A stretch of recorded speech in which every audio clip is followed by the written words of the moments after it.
Akhirnya datang juga nih casing yang sudah beberapa kali ditanyain, ditungguin karena penasaran. Kok bisa ya casing yang harganya 500 ribuan, 500 gede tentunya, hehe, tapi bisa ngasih desain dan spek yang jos gandos. Ini dia pendatang baru, casing dari Formula V-Line Air Mesh G6 Plus.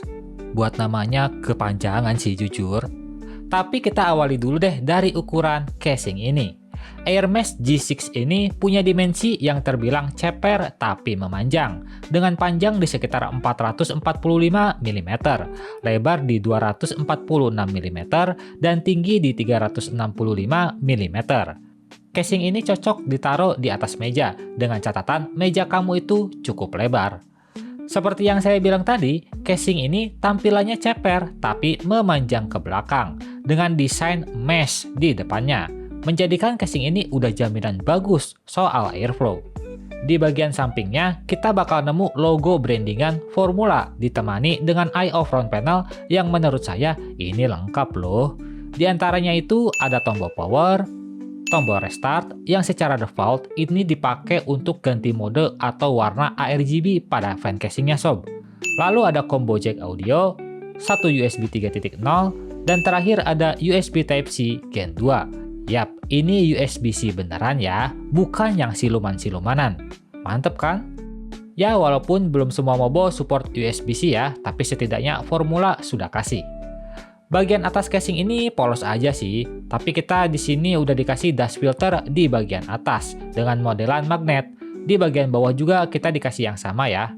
Tapi sayangnya buat bagian samping maupun depan itu belum dikasih dust filter. Bagian belakangnya terlihat standar dengan disediakannya colokan power input untuk PSU, karena posisi PSU di casing ini ada di bagian depan samping sob. Untuk jumlah PCIe slot itu ada 5 buah. Tentunya karena ini casing yang tergolong budget, masih menggunakan sistem patah permanen, belum pakai baut.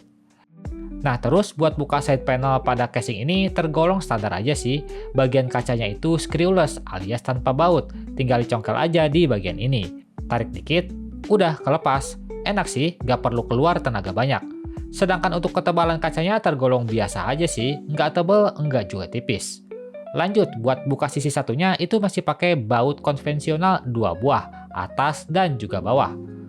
Lanjut, buat buka bagian mesh depannya itu, teman-teman cuma perlu tarik aja panel depannya itu di bagian bawahnya. Kayak casing pada umumnya aja sih. Panel ini perlu dibuka buat nanti kita bersih-bersih atau mau ganti fan casing di bagian depan. Di bagian atas ini ada sebuah cover untuk bagian PSU yang perlu kamu buka bautnya untuk nanti kita masukin PSU di bagian sini. Ada sebuah box yang isinya ini baut-bautan dan juga spesifikasi si casingnya.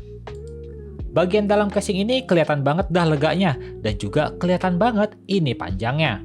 Kayak udah ngebayangin kalau ngerakit di sini kayaknya santuy aja deh sob. Lubang-lubangnya juga udah proper banget di bagian atas maupun di bagian bawah. Di sini kita juga udah dikasih built-in GPU holder ya, yang bisa kamu adjust tinggi rendahnya dengan cara longgarin baut di bagian belakang.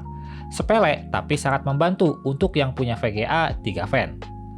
Seperti yang saya singgung tadi, kita di sini udah dikasih free 3 buah fan ARGB sob. Mantep dah.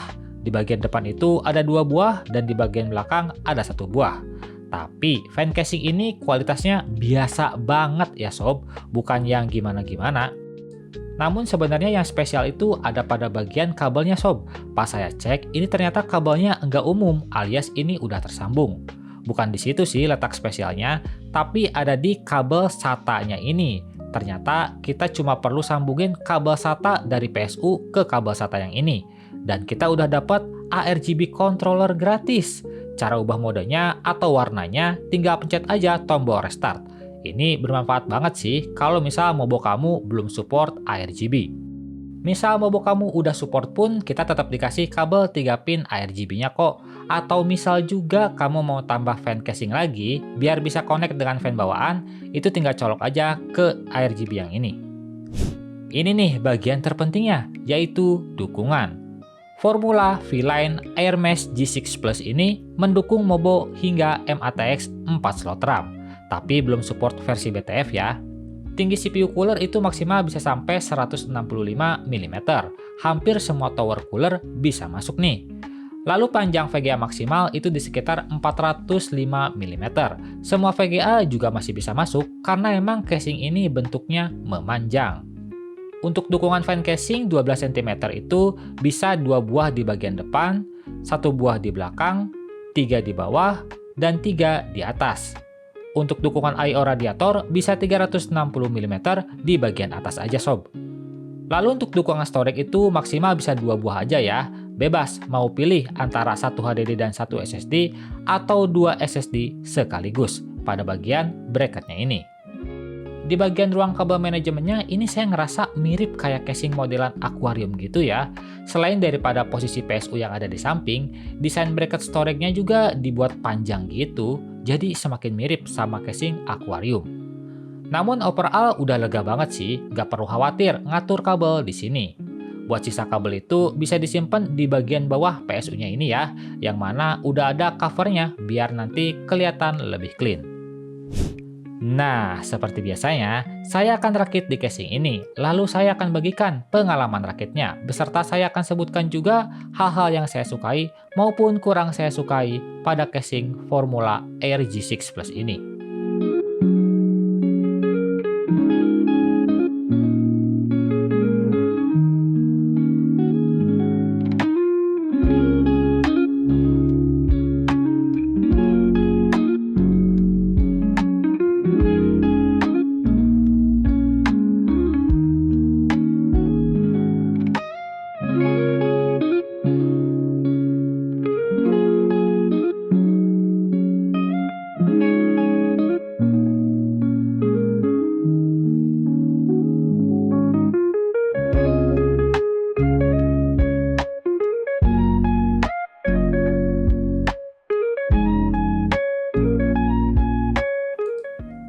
Baiklah, beres ngerakit nih.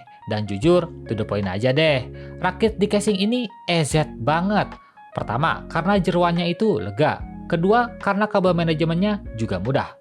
Ditambah, penempatan lubang kabel tisnya itu kayak pas banget. Walaupun jumlah lubang kabel tisnya itu dikit, tapi kalau penempatannya itu pas, ngatur kabelnya jadi enak-enak aja.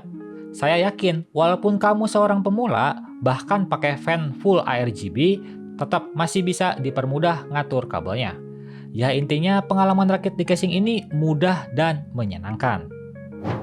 Terus nih, kalau kalian pernah lihat casing ini, pastilah beberapa orang di sini pernah lihat dan tahu ya harganya juga. Casing dari Formula Air Mesh G6 Plus ini merupakan versi terjangkaunya teman-teman. Karena ya cuma dibanderol di harga 590 ribuan aja. Mungkin kalau sama voucher bisa 500 kecil tuh. Manfaatin aja voucher-voucheran. Tapi pastinya untuk kualitas sudah disesuaikan dengan harganya ya teman-teman. Namun tetap aja harga segini menurut saya terlalu bagus buat apa yang dikasih. Saya suka pada hampir keseluruhan apa yang dikasih di casing ini. Mulai dari desain dulu deh. Ini sih cakep ya, simple, banyak orang yang bakal suka juga. Kayak desain kayak gini tuh mudah diterima sama halayak umum. Lalu airflow-nya. Ya, casing mesh gini mah udah jadi jaminan bagus deh. Bagian kabel manajemennya juga udah sesuai ekspektasi. Enak dan mudah buat nata kabel. Sisanya perintilan-perintilan kayak GPU holder, front panel yang lengkap, fan casing ARGB plus controller ARGB-nya gratis. Ya, pokoknya 500 ribuan dapat banyak lah. Tapi rasanya nggak fair aja kalau nggak kasih kekurangannya juga ya. Bagi saya pribadi sih hal yang kurang saya sukai ada dikit aja. Palingan ada di bagian dust filternya aja sih yang absen di bagian depan maupun samping PSU. Walaupun kamu bisa beli terpisah sih ukuran 240 mm di bagian depan dan 120 mm di bagian samping. Sama satu lagi nih penempatan logo formulanya yang bagi saya itu terlalu besar di bagian depan. Kalau ini dipindah ke bagian belakang atau di mana aja gitu bebas ya. Kayaknya bakal lebih oke sih. Atau juga ini misal gak ada tulisan formulanya alias logonya aja, kayaknya ini bisa lebih clean sih ya. Ujung-ujungnya harga yang bicara sih.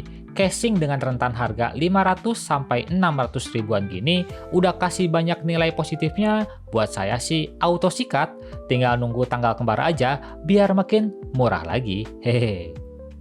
Itu aja sih opini saya pribadi soal casing ini. Hal yang saya sukai maupun kurang saya sukai itu bersifat subjektif. Tapi misal kamu punya pendapat yang berbeda dengan saya, monggo di komen aja. Like video ini kalau kalian suka, nggak usah di-like juga nggak apa-apa, tapi minimal tinggalkan jejak kalian di kolom komentar soal casing yang berpotensi 500 ribuan terbaik ini.